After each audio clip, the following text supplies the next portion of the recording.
The Radio Misfits Podcast Network.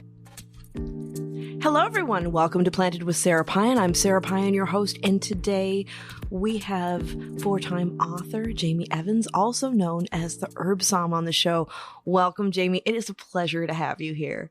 Thanks so much, Sara. I've been really looking forward to speaking with you and being on your show. Me too. We have a lot to talk about today. I know we do.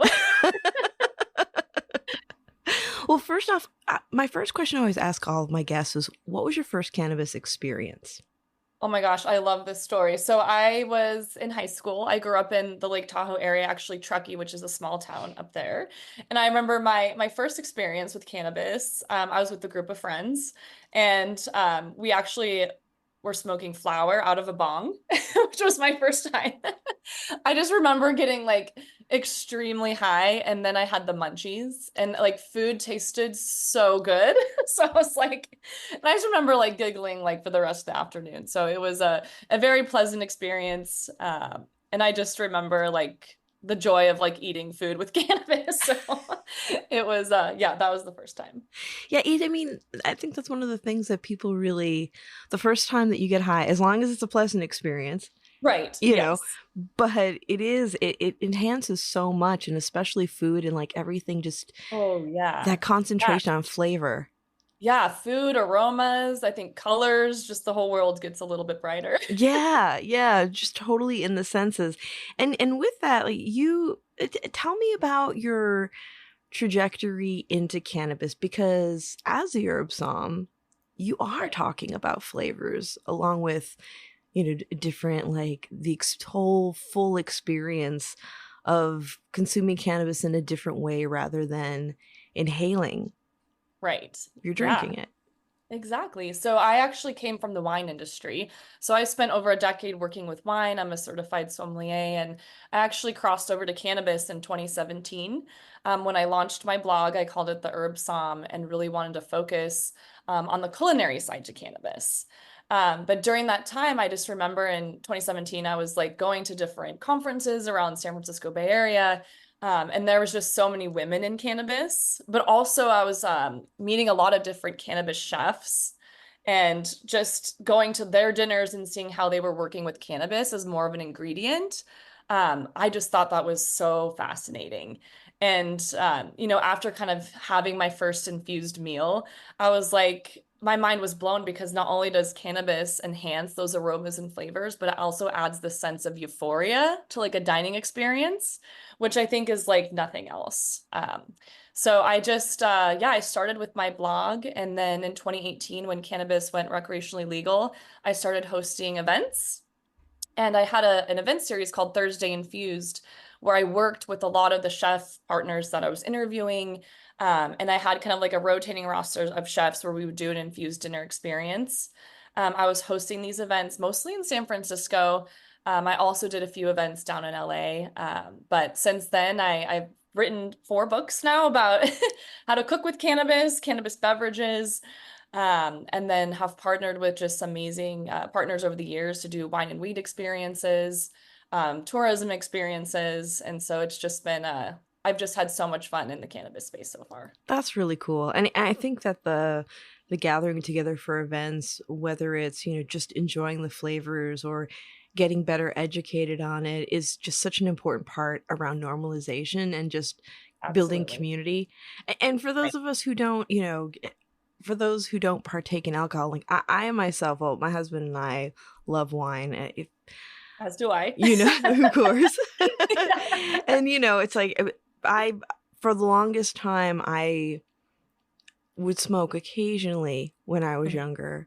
And then I started smoking more so than I was drinking. But if you give me a good bourbon or a good wine, I'm all about it.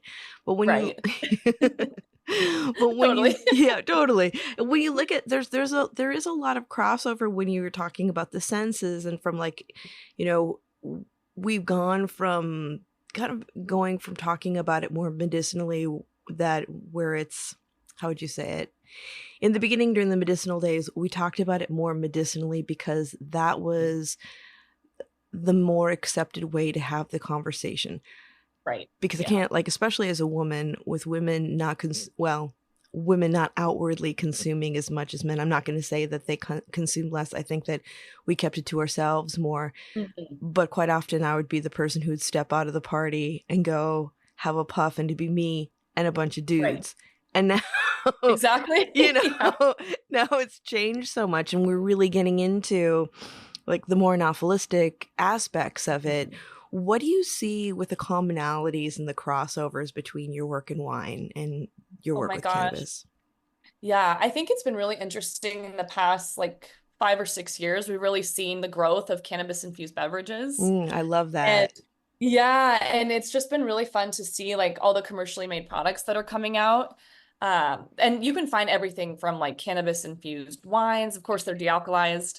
There's cannabis seltzers, there's cannabis sparkling apple cider. There's just so many exciting beverages that are out right now. And I think because of the innovation within the space, we can now have these like beautiful homogeneous drinks where like the emulsions perfectly mixed in.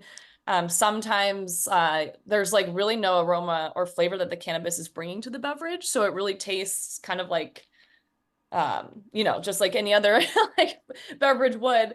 I mean, I do really enjoy when there is like a cannabis smell or taste on the drink, so you know it's infused. But I just think it's uh, seeing like the growth of that category. There's so much crossover now, and even seeing old colleagues in the wine space, they've crossed over to cannabis because of cannabis beverages. So I just think, yeah, it's an exciting time, and I think cannabis beverages are also making it a very approachable way to experience cannabis for your first time, because we love beverages. We Yeah. drink coffee in the morning. We love tea. Like it's just beverages is just something that we love and that we know and we know how to consume. So I think it's very approachable. It's a great first step. And there's a lot of great low dose products that are out there now. So yeah, I think it's exciting to see that, and also just how people from the wine and spirits world are kind of more curious about cannabis now. Yeah, it's the drinks have definitely grown up, because I remember Yeah. back in the 215 days getting like a cocoa powder, and it was Yeah, nasty. there was some really bad stuff. But now it's like, wow, I just love the category, and yeah, I'm impressed to see, and I can't wait to see what keeps happening too in the innovation. So it's Yeah, exciting. me too. I mean, I appreciate like the nano emulsions and the fact that there isn't flavor for people who don't like the flavor Hmm. of cannabis. But I'm one of those people as well who Yeah, likes it and likes to see it paired with interesting things, like me like too. like with a blackberry or something like that. Yeah, yeah, yes, I yeah. really What I like to say is don't mask the flavor of cannabis, but complement it. So Yeah, yeah. And it's also for friends of ours who have stepped away from cannabis or maybe not even tried it and been nervous about it, having Mhm. like a low dose beverage Yeah, that with the nano emulsions you're feeling it a little sooner, so you can actually it's true. yeah, you're not like Yeah, waiting like back when you first yeah. time you tried an edible and you're like, do I feel You're like, is anything? it gonna hit? When's it gonna Yeah. hit? Exactly. Yeah, and it's also like a very sessionable experience and a great alternative to alcohol. So I've just noticed at like different parties and events, there's a lot of people who aren't drinking alcohol anymore and they'd rather have their cannabis beverage. So Yeah. um, yeah, I love to see that. I do too. I do too. And my rings love that too, because if I have I mean, I do love having a glass of wine, but the next day my rings are tight and I'm like, Yeah. you don't get that with a cannabis beverage. You get to relax Right. and there's no water retention afterwards. Yeah, that's so true. Yeah, and I also love because obviously I love cannabis cocktails. So I do love the commercially made products that are made to be mixed into a cocktail. Like there's a great company called Artet. Oh They make yeah. like an aperitif in a beautiful like 750 bottle that I mean it looks like it belongs like at the bar. It's just a gorgeous bottle. And then it's meant to like replace the alcohol in a mixed drink. And I love like working with those because it really does keep like the body and the flavor, and it just adds a lot to like a mocktail. So it's been really fun to watch kind of the growth of that category too. Oh yeah. I like that as well. Like Mhm. I've been getting the little bottles of the little strong drink from Pure Beauty. Oh, I love Aren't those those. great? And Yeah. they're wonderful too, because if you have a Yeah. bunch of guests with different tolerances, Yes. you can measure it out. Like I just, You can customize the dose. Exactly. exactly, little bit of like sparkling water and like a squirt of Yeah. lime and you're like you're set. So good. Yeah, I really like the turmeric one that they released. Yeah, Just tastes like very healthy and fresh. yeah, it's brilliant. And I think, people need to be taught how to use those and get excited about it, because Mhm. it's, you and I, we see something new and we're like, oh, let's get into it. Let's geek out on it and see how many Yeah. ways we can use it. Where it's like your average consumer will look at a menu and be like, well, what do I Mhm. do with it? Right. Like, do I drink the whole bottle? No, please don't drink the Yeah. whole Yeah, bottle. measure it out and mix it with other things is what I like to do. Yeah, that's it. And getting into like being creative with it, and hospitality and things like that. Now you're on your fourth book. You just released your latest book. You want to talk about it a little bit? Yeah, absolutely. So the new book is called High Times Cannabis Cocktails. So this is an official High Times magazine cookbook. And it's called Seasonal Sips and High Teas for Every Occasion. And I really loved creating this book because it's a seasonal cocktail book. So I structured it by spring, summer, autumn, and winter. And that's really how we eat and drink throughout the year. So it's just a beautiful book. I wish people could see it during our conversation, but I kind of brought us a copy so we can look at it. It's beautiful. Thank you. But I mean, the colors, it's just such a bright and colorful book, and it really tells a story throughout each season.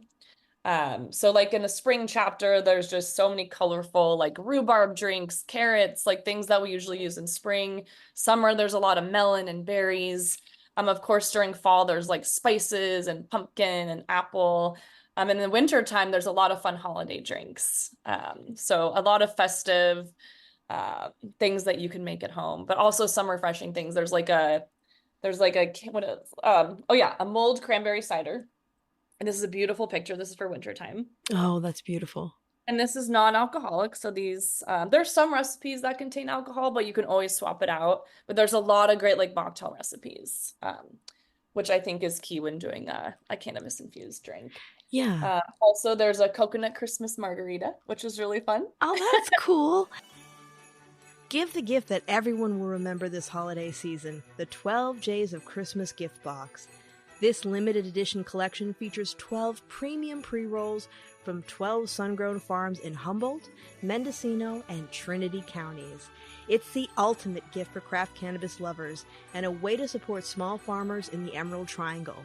Hurry, quantities are limited. Reserve yours now at emeraldtrianglecraft.com. Now, when you were doing these, were you testing all of these out on family and friends? I was, and this actually I wrote this in the summer of 2023. And so it was interesting doing like the fall and winter chapter in the summertime and like trying to source all the ingredients. But also just doing all the recipes. Because when you're actually mixing with cannabis, you are getting high at the same time. So I had to very like pace myself. And then go back and make sure like my ratios were accurate and just really make sure that I was working with cannabis. It's just a little bit different experience than writing a traditional cookbook. And then also my husband, he's always like my guinea pig with the recipes as well. So he's like tasting along with me, and any friends that would come over, you'd open my refrigerator and it would be full of different infusions. So I felt like had like cannabis infused grenadine, cannabis infused coffee syrup, like maple syrup, like all the things that you could think of. So it's always important to label when you're creating these types of things so people know it's infused. Yes, for sure. Yeah.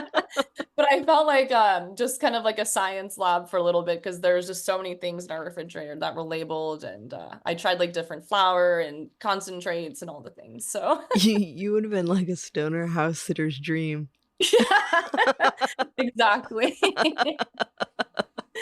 Yeah, so I have a lot of fun though experimenting with different infusions, and yeah, it's a lot of fun. So Yeah. Well, and yeah, when you think about it too, it's like you're when you're using different fruits and vegetables, you're also introducing other terpenes in there as well that can. exactly. Yep. And then do you talk a little bit about that as well? Oh yeah, so there's a terpene chart and pairing guide inside the book, which teaches you about I think the top like 9 terpenes that's found in cannabis, the aromas and flavors, some strains that are high in that specific terpene, but also just some pairing recommendations and what kind of herbs and spices to use in those drinks. And yeah, I think the book, like the first few chapters, they're very educational. So it really gives you the tips and the tools that you need to be able to craft your own infusions at home. So really, I teach you how to build your bar pantry. So you're creating like an infused simple syrup, bitters, all the things that you need to then go and infuse the drinks that are at the end of the book.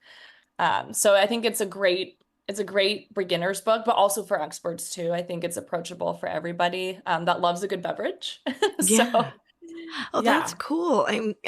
Because before I got into cannabis for a while there, I was geeking out on just making, beverages in general. Like one year I did Mhm. Nicino and Oh, yeah, nice. I stained my hands so badly with those green walnuts. Yeah.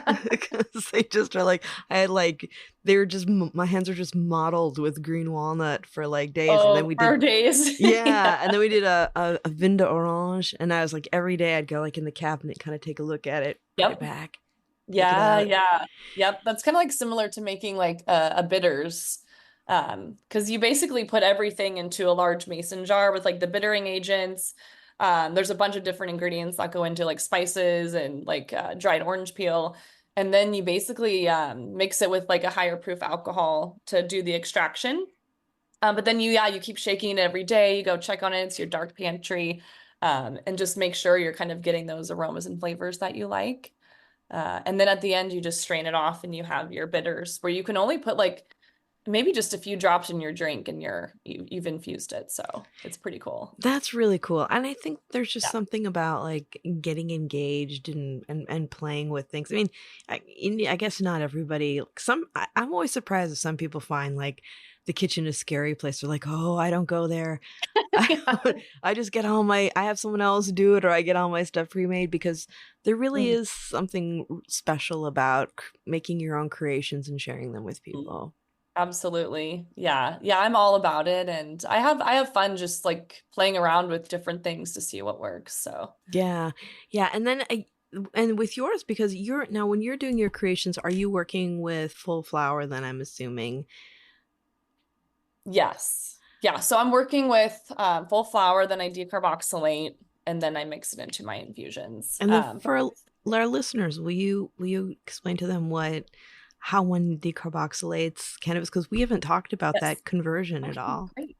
Yeah, so decarboxylation is a heating method that you use to really convert THCA to THC or CBDA into CBD, so really making them an active cannabinoid. And so when you're doing this, it actually makes your infusions more potent than it would if you were using fresh flower.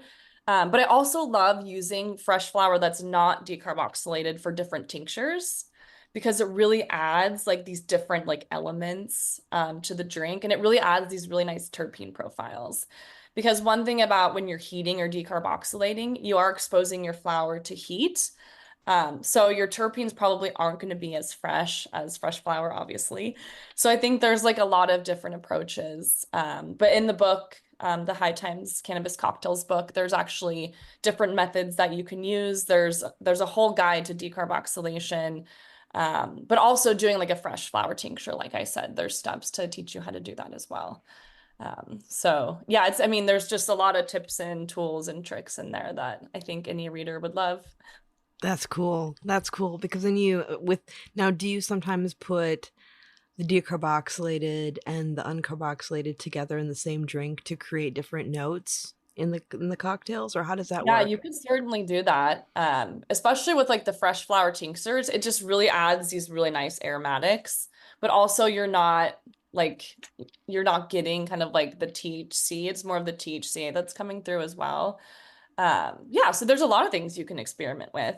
But I will say creating your own infusions at home, you always have to kind of estimate what your dosage is going to be. So in the book, there's actually a step-by-step guide on how to calculate the dosage. Because when you're doing your own infusions, it's never going to be as precise as a product you would buy at a licensed dispensary.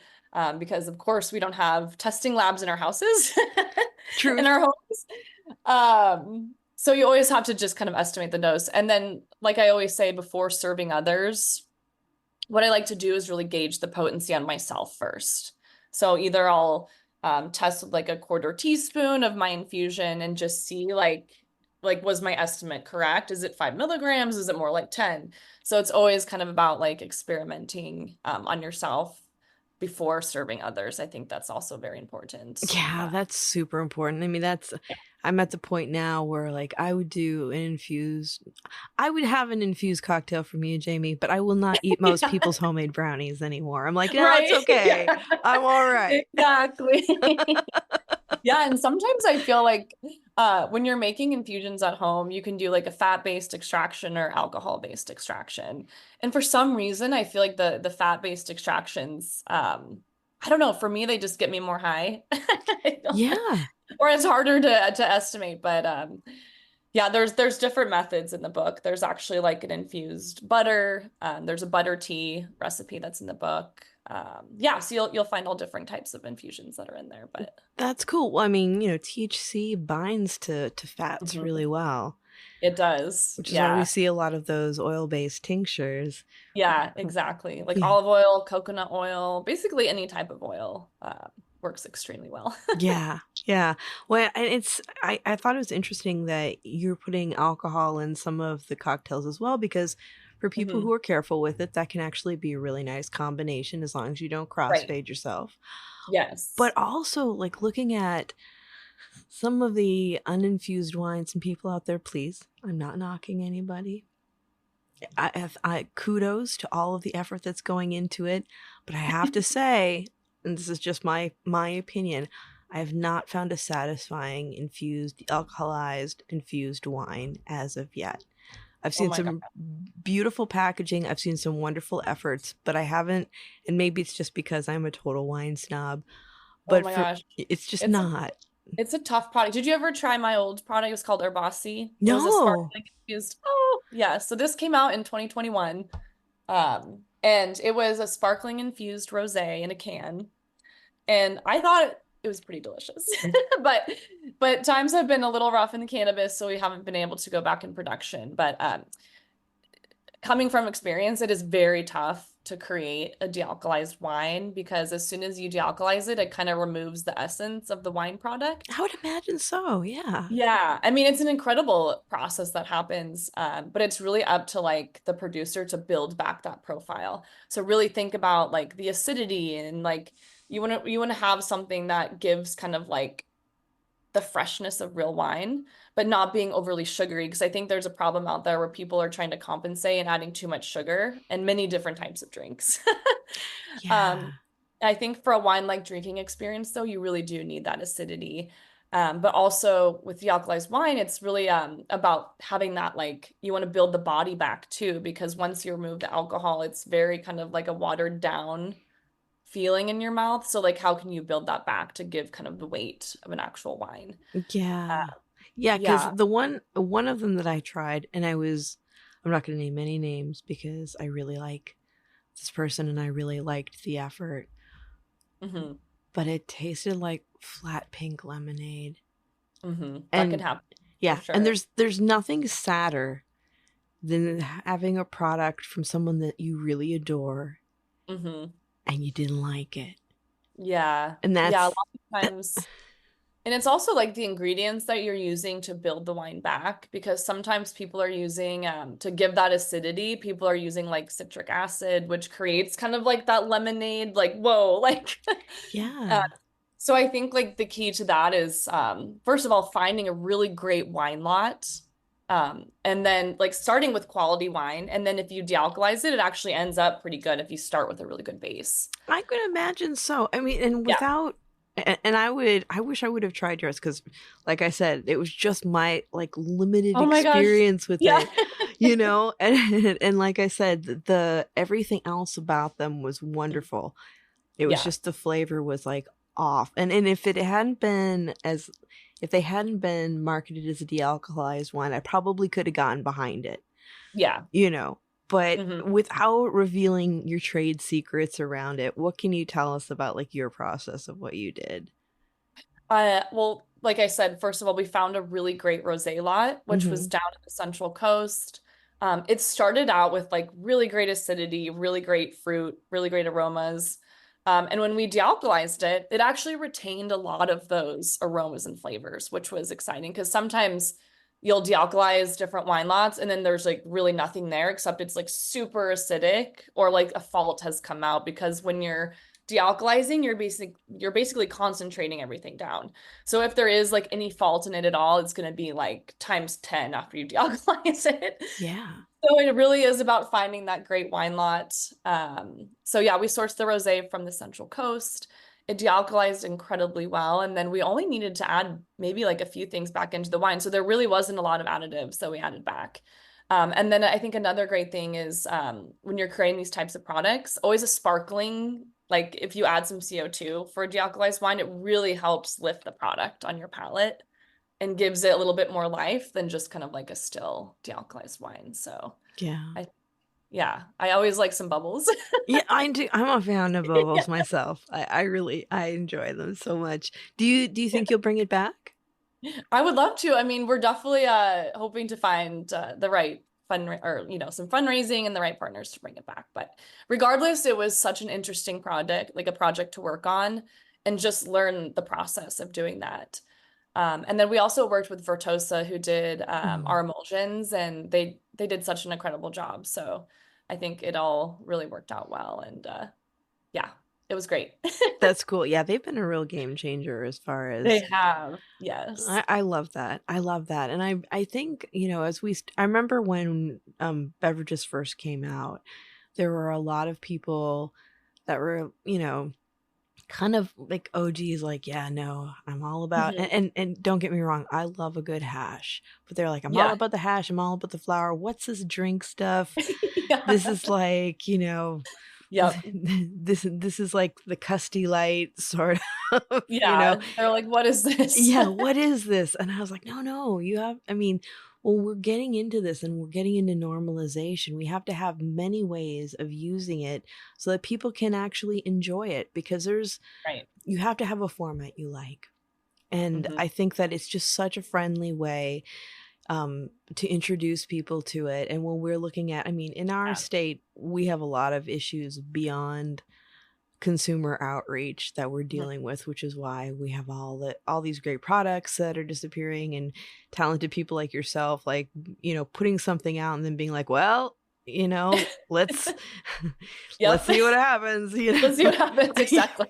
you know, but it's, in order for us to have a healthy industry, we have to be able to educate people and show them different ways of using it and create that appeal Right. because it was we're seeing like some of the cannabis that are like, oh, it sells itself, let's just do this and blah blah blah blah blah, and we're Yeah. gonna have these, there's a certain amount of gatekeeping that we see in our industry where it's kind of like,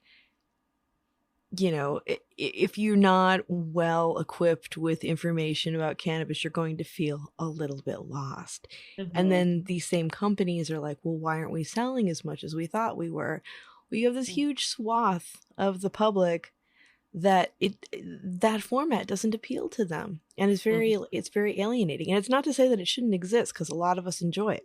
Like I said, I love interesting flowers and hashes and all those things, but Of you know, course. your average I that's simplifying it. I was gonna say your average mom, but you're just your average person that Average is, person. Yeah. they're just gonna be like, well, I've got to get a bunch of accoutrement to do that, and maybe I Hmm. don't want to inhale, and I'd like to experience it in a different way. That's, you know, I may not be as attuned to the flavors. Hell, I may not even like the flavor of cannabis. I'd like something a little bit more nuanced and Right. Hmm. portable, and that I can serve to my guests without them worrying about like, how do I ingest this? Exactly. Yeah. I think like the beverage company Yeah, Can, I like what they're they've doing. they've done such an incredible job. And I remember when they first came out, I think they had like 2 milligrams a can. And that was just almost like game changing because a lot of dispensaries, they're like, this is only 2 milligrams of THC. Like nobody's gonna buy it. But then we saw so many people like really adapt to beverages and really like love kind of like the low dose beverage and the sessionability of it. So I think they've done such a great job over the years to really carve out that niche. Yeah. And it's been amazing to see what they've done over the years. It is because, I think back in the day, it was like one and done. You had one beverage, you're using it for a purpose, that Yeah. was it. But when we're getting into social consumption and you're hanging out, one can might be enough for you if you have a lighter tolerance. But say you have a higher tolerance, but you're also a social drinker. Right. You're going to want to have a few. I mean, like during the Right. pandemic, we have a beautiful garden in our front yard. So how we would have people over is we'd all hang out in the front yard and I would bring out the canned beverages. And Right. people who hadn't tried them before would be like, oh, well, 2 milligrams? Yeah. Okay. All right. Yeah. I'll give it a Exactly. shot. And they're like, sitting in the Adirondack chairs and they're like, wow, this is nice. Yeah, they're like, I love it. It's a whole new world. Yeah, exactly. Yeah, and I think a lot of times too with like the edibles, people kind of had that bad like brownie experience. Like, Oh, yeah. And so they were like so scared to try and like an edible again or a drinkable. But once they have this like low dose moment, they're almost like, oh my gosh, like there is a different way to consume cannabis.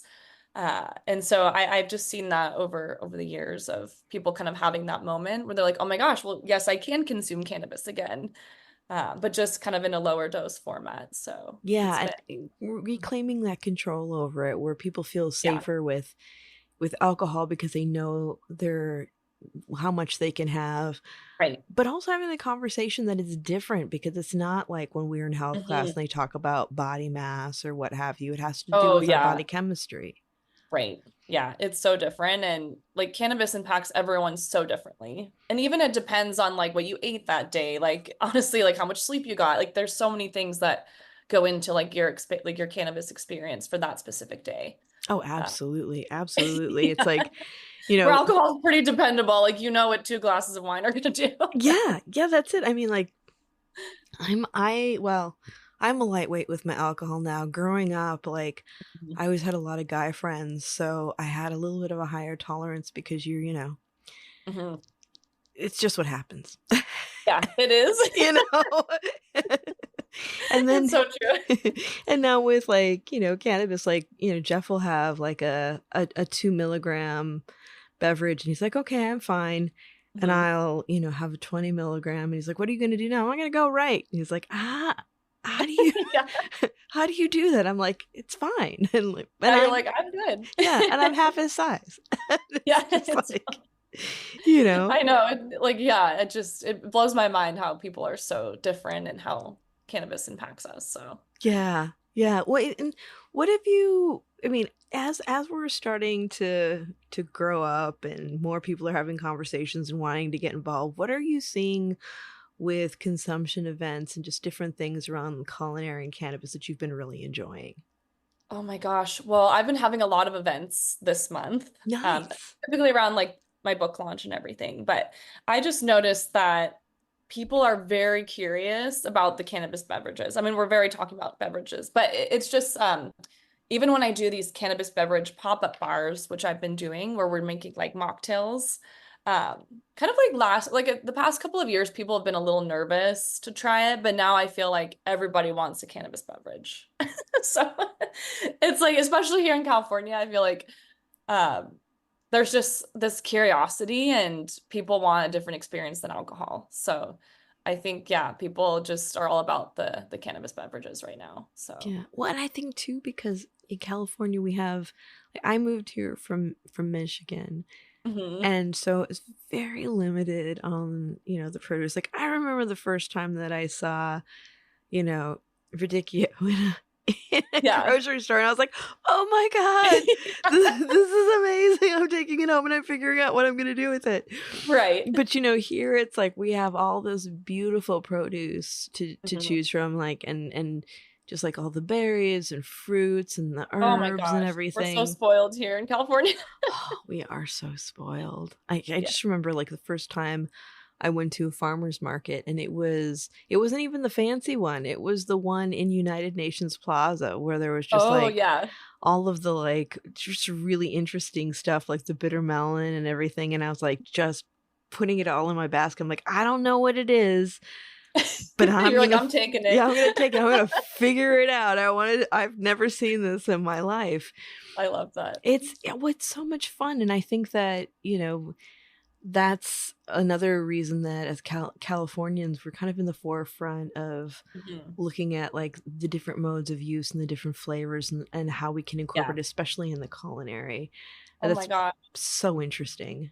It is. Yeah. And the tourism side is really interesting too. So I've been working with Jim and Brian over at the Madrones. They're up in Anderson Valley. I love them. They also have the Bohemian Chemist, which is an amazing cannabis brand. But it's been really fun because at the Madrones, they have the dispensary on site.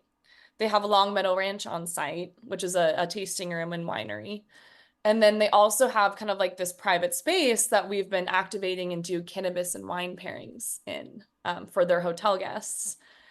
So it's been really fun doing that, because when you compare cannabis and wine together, especially for people who are coming to Anderson Valley or people who are a little bit newer to cannabis, when you talk about it, like you talk about a wine and like terroir and the aromas and the flavors, I think it makes cannabis even that more approachable too, is when you're kind of comparing it to wine in that way.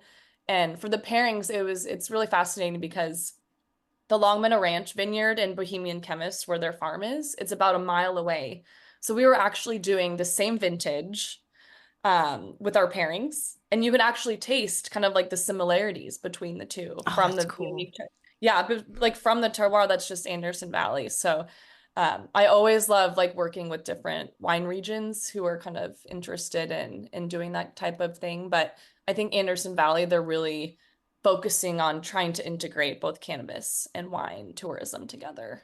So it's like my favorite place to go at the moment. I love that. Well, it's so funny because we hear so much about, the wine industry doesn't like cannabis, but almost everybody I know who's involved in wine enjoys cannabis. Yeah, exactly. One of my earlier episodes of Planted was with Phil Couturi. Oh yes, yeah, he's a legend. Yeah, the Wizard of Green himself, and he, and for personal consumption, he grows a mean bud. Oh yeah, I've never tried his, but I've heard great things. Yeah, it is. But just like we were totally having that conversation about terroir and just like how all plants benefit from that. I mean, you can have a well-grown indoor flower, but of course, outdoor flowers that are well-grown, that are in their native soil and have had the stress of nature, there's just something really special that happens with that. Are you looking for a lasting, meaningful way to connect with your audience and highlight your brand? Well, listen up, because Planted with Sara Payan is taking on new sponsors. Here's a powerful stat. 20% of listeners are more likely to support brands they hear about on a trusted podcast. And 60% actually look up that product after hearing about it. That's the power of podcasting.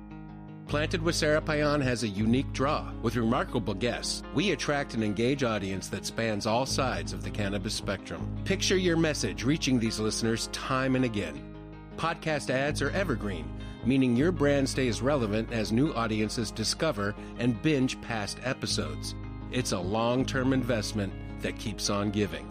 If you're looking for a targeted, passionate audience with lasting impact, the right listeners are here waiting to meet your brand. Visit plantedwithsara.com to get a copy of our sponsorship deck today. Yeah, and the cannabis plant really does take on that sense of place and practice, just like the vineyard does. And yeah, I think like even just sun grown, like having the sun just like changes so many things, and having companion plants like around your grow and like all of those things really impact the plant. So yeah, I'm all about like the sun grown flower. I am too. And I used to not be like because back in the day when you had a sun-grown flower, it was probably like your friend who had something in the backyard and was not very good at doing it. So you're like, oh, it must all be like this, and it's not very pretty because it's seen some life, Yes, yeah, and The cool thing about Bohemian Chemist too with their sun-grown flowers is they really focus on rare cannabinoids. Yes. So they're trying to really get like THCV and CBG in higher levels rather than just focus on THC. So I think that's also a really cool approach of what they're doing up there. I think it is too. I really like that. And the last time I went to see them, I actually I'm not much of a cartridge fan, but they gave me a THCV cartridge. Oh, I and love that one. Yeah. I really, really enjoyed it. I liked the effects. It was really flavorful. You could tell that it was thoughtfully done. And I love the fact that they're going after, older genetics and trying to preserve that as well, because it's so important. I mean, I'm don't get me wrong, I don't mind a gelato cross every now and then, but I think that we need to retain our legacy genetics and also get a little more creative with what we're putting out. I mean, I get as human beings we have these patterns and things, because when I was first working, in cannabis, it was like Girl Scout cookies were coming out, so everything was Girl Scout cookie cross, and I was like, great, okay. Yes. Give me something else now to chew on. Like I want to experience something different. And we see these like different trends that come through. Trends, yeah. Absolutely. What are you seeing now trend wise? Oh my gosh. Well, I've been really focused mostly in the beverage side of the world. Yeah. But Blue Dream's always been a big theme throughout California. Yeah, that's true. It is. It is. I always say don't knock it, because people are like, oh, Blue Dream, blah, blah, blah. I'm like, Blue Dream got me through chemo. I love that shit. I don't smoke it very often, but I do. It's got a special place in my heart. Oh my God, me too. I always like the Tangy and all the really kind of the limonene rich strains too. Mm-hmm. Forbidden Fruit's actually probably my all-time favorite strain, and it's actually really great when you pair it with rosé. So it's one of my favorite pairings. Nice. That'd be nice, because it has that that little bit of sweetness to it. Yeah. Oh my gosh, it's so great. And it has kind of those red fruit notes, also kind of the citrus tangerine flavors. And it's a great pairing. So yeah, and that's a beautiful bud.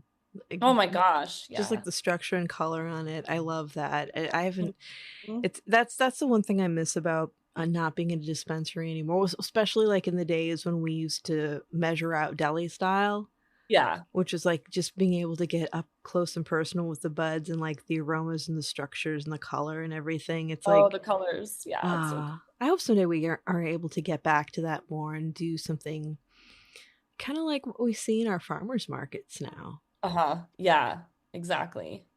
I think actually up in Anderson Valley, they do have a cannabis farmers market. Yeah, that's what I heard. Yeah, I know. I haven't checked it out, but I just love that they're doing that. And I need to go up there again sometime soon to check it out. Yeah, there's a lot of interesting things that are going on that I think when we're looking at cannabis tourism, cannabis hospitality, people are starting to get engaged. And even people who may I was talking to somebody who's been doing some tours up north, Matt Kurth, and he was talking about how sometimes when people do tours, there may be, if it's a couple, it may be one person who's really into cannabis and the other one may not partake or is just somewhat interested, but it's still interesting for them to get engaged and be able to kind of see what's there and what the properties are. And oh gosh, yeah.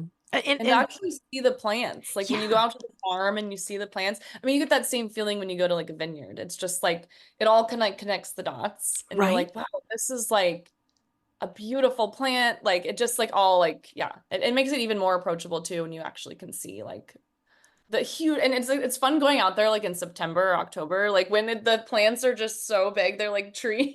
Yeah. It's such an experience. I don't think anyone who hasn't been around them would expect to see that, because they're like trees. And just that at the risk of sounding hippy dippy, but the energy in those spaces. Oh my God, and even when you breathe in the air, it's the terpenes are in the air, it just gives you this amazing perspective of the plant. And even energy, I just get very energized when I'm out there. Wow. Oh yeah, but there's just something so incredibly special about it. And I guess it's just plants in general too, but that Mhm. aroma, like I remember going out a couple years ago to Moon Made Farms Oh and gosh. Yeah, I love ah, their flower. their flower is so good. And just Yeah. being able to like look out into the valley and you're just amongst all these like Hmm. huge, huge plants. I mean, even down to like, well, my patio has now been converted into a dining room, but I used to grow out there. Yeah, we have plants up on our patio right now. Oh, do you? Oh, nice, nice. Yeah. You Yeah, know, we have some vanilla frosting that we're growing this year. ooh, I They're love looking that. good. So we'll see how it How they goes. go. Yeah, where we are, those were the years that I grew were fire years, so they ended up getting a little Oh, yeah. ashy. So Mhm. I ended up they didn't they didn't make it to being smoked, but the males as they would grow, I would keep them and I was Mhm. propagating for seeds and I put them in my smoothies and that Oh, was really yeah. good. Oh my gosh. I like, yeah, some of the chefs I've worked with, I've seen like pickled like cannabis seeds. Like they use the seeds in so many different ways, which is Yeah. so great. And you Yeah. can really use like all parts of the plant when you're cooking, which is really cool. I love that. I love that. Have you seen Mhm. anybody the only thing I've seen people use the roots for has been like in Chinese medicine. I know Oh, that they yeah, the use the roots. roots. I think you're right. That's the only thing I've seen too. Yeah. But yeah, I just love thinking about it as like an ingredient. Yeah. So like every chef that I've worked with, they've had their own approach and how they do their infusions and yeah, it's just I think you can just be as creative as you want, which is so exciting. Yeah. So What are some of your favorite cannabis chefs? oh my gosh. Well, Chef Hijin Chen, she was my co-author on the first High Times cookbook that came out in November. Oh, that's right. Yeah, so Yeah. she has a pop-up in San Francisco. It's called Big Bad Wolf SF. So she really focuses on like Korean infusion foods. Absolutely delicious. I also love Chef Korean Carol. Mm. So her and her husband Ryan Bush, they were in the San Francisco Bay Area for a long time. They had something called the Connoisseur series, where they were doing cannabis infused dinners. And she was like one of the first chefs that I had met, and yeah, she's just been such a great guide over the years and taught me a lot actually how to cook with cannabis. They moved to Florida, I think in 2020 it was. But she's still like such a huge inspiration for me. Also Monica Lowe, she has a company called Sous Weed. So Oh her yeah. approach is really teaching people how to sous vide your cannabis. So I love her approach to working with the plant. And I mean, there's just so many creative chefs that are out there. But yeah, those three women are definitely like just rock stars, inspiration, and yeah. I like I've loved that. like collaborating with them over the years. Yeah, yeah. I mean, those are three chefs that have done some really, really creative things. I've gone to a lot of dinners and they've had different models. Like whereas Mhm. sometimes the infusion's right there, sometimes they Yeah. come up and they put like the tincture on top, which I think is good for when you need to control dosage, especially when you have like a mixed group of people that Yeah. of but I really like seeing like it just used in the food. That's really Yeah. creative. Yeah. And I think like a great approach too is when you do have a large, like if you're doing a large dinner, it's always good to infuse the sauce Yeah. because then you can actually really customize each plate that way rather than doing like mixing it into like something else. But yeah, I've seen like a lot of the sauces are really great. And Chef Heijen, she's like known as like a saucier. She does like the best sauces. So I love it's that. been fun like kind of working with her and seeing all the things she creates. It's just so creative and she's been known for her pop-ups for a very Yeah. long time. Like they're kind of Yes. legendary. They are. Yeah, and she really adds this artistic element to all of her experiences. So yeah, it's a really unique thing too. If you get on her mailing list, her events sell out so quickly. Oh, But yeah, yeah, I can only imagine. Yeah, because I've seen pictures from some of the events and I'm like, "Oh my yeah, God, I have to check that out." yeah. Have you been before? We should go together That sometime. would be fun. No, I haven't gone and I would love to. I think like Okay. when she was putting on a bunch of them, I think I was going through an extreme introvert period. Yeah. We all go go through those periods. I was like at home just like writing and doing all these things, and I was like, go out. What are you talking about? Well, we'll have to get a date on the calendar and we'll go together. Yeah, that would be so much fun. So much fun. Especially like I tell you, like during the pandemic in the beginning, I was like, oh, everyone's got to stay home. Oh, I'm built for this shit. I'll just hang out. And then after a while I was like, I'm getting cabin fever. I can't even imagine what, my loved ones that thrive and get energized with interacting with lots of people are going through right now. Actually, I know. That's me. I'm an extrovert. And then my husband's an introvert. So he loved like just being home during COVID. Where I was like, we need to go out. Like I need to see things, do things. Yeah. Talk to people. I had this, Jeff was a touring musician. Well, he still tours, but when we got together, he made a promise to me to kind of cut down the touring so I don't have to like miss him for 7 months out of the year. Oh, yeah. So it was like, he was like, oh, this is nice. Like, oh, this is different from being constantly on the road. And then going out, as things started to open up, I'd look at people and I'd be like, hi. My social muscle hasn't been flexed in a while, so if I'm awkward, it's because I'm getting used to being around people. I just like put it out there. Yep. What an interesting time, like strange, crazy time to live through. Yeah. Yeah. But it was also, going back to cannabis, it was a time where people were like, well, if I'm home, let's experiment. Let's will this help me with my stress? Like I had for sure. A stress, sleep, and anxiety class that I had over 200 people from all around the world attending because they were like, we're just in the midst of this. And that never would have happened at any other time, I don't think. Yeah, that's true. During that time too, I was actually writing my second book. Is called Cannabis Drink, Secrets to Crafting CBD and THC Beverages at Home. This is a perfect time to write a book. Yeah, it was. So it was so much fun because I was just like testing the recipes and having like a lot of fun with it. So yeah, it was a good time to write a book for sure, especially with cannabis.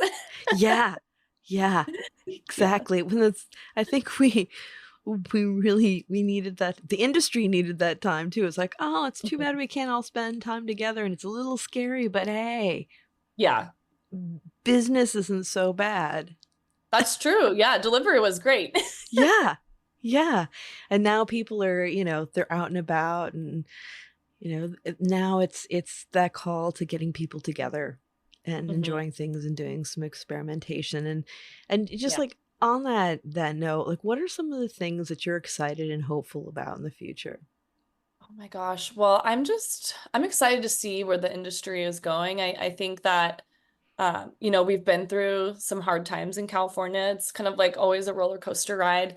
But when you see something like SF Weed Week, what David Downs put on, and the community coming together, like we are still here together and we're still fighting for the plant and something that we all really believe in. And I just feel like there is still there's so much passion behind the plant.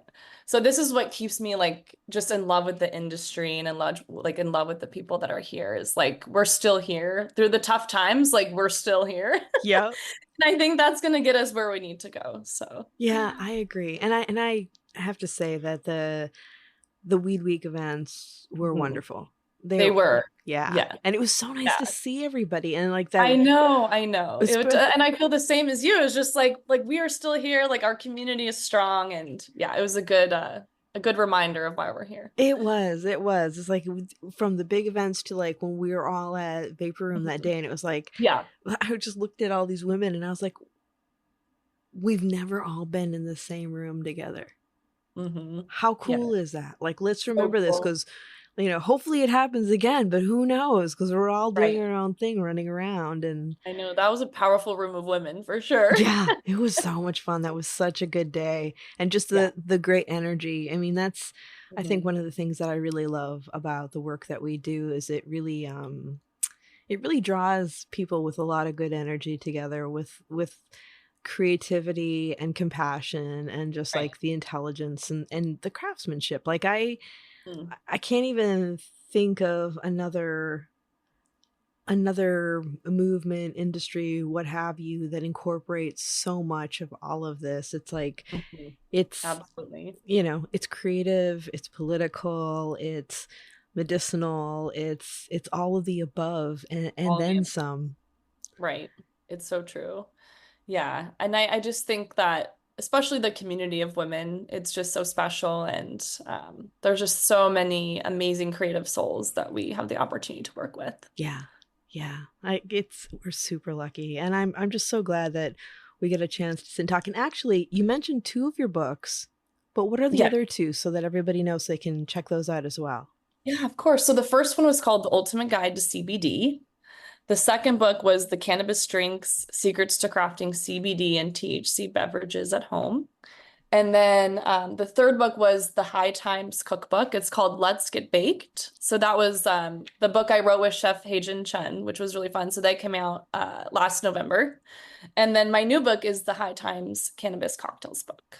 And so that came out early July. And where can they find your books? Amazon, Barnes & Noble, hopefully your favorite bookstores. So I always say support your local bookstore if you can. Yes, absolutely. And to reach out to you, follow you on social media, hear more about events that you're doing, how do people do that? Absolutely. So on Instagram, Facebook, like all of the social platforms, I'm just at the Herb Somm. And then my website is theherbsomm.com. So please come follow me. I'll probably be starting to do more events. I had so much fun doing events with the book launch. So it's kind of given me so much more inspiration to bring back maybe my dinner series. But yeah, follow me on Instagram. Also, I send out a mailing list. So be sure to join my newsletter. Well, you'll find out about like ticket sales and all of those things. So awesome. Always good to talk with you. And thank you for being on the show. It was so much fun. I feel like we could keep talking for hours. Oh, I know. We'll have to do it again. Yeah, we'll have to do it again for sure. Thank you so much, Jamie. Thank you, Sarah. And everyone, remember, if you like listening, please give us a review, share it with a friend. Let us know what your favorite episodes are. And if you'd like to stay in touch over social media, we are Planted with Sara Payan on Facebook and Planted with Sara on Instagram and Twitter. You can also go to our website, www.plantedwithsara.com, or listen to us on our parent network, Radio Misfits Network, where there are other great podcasts, like one of my favorites, the Winemakers Podcast. So check it out. You can listen to Planted wherever you listen to your favorite podcast, whether that's Pandora, Spotify, Amazon, Google, Apple, Stitcher, tune in. We are there. So join us. And until next time, stay curious, stay safe, and remember, it's a wild world out there. Be good to one another. Until next time, take care.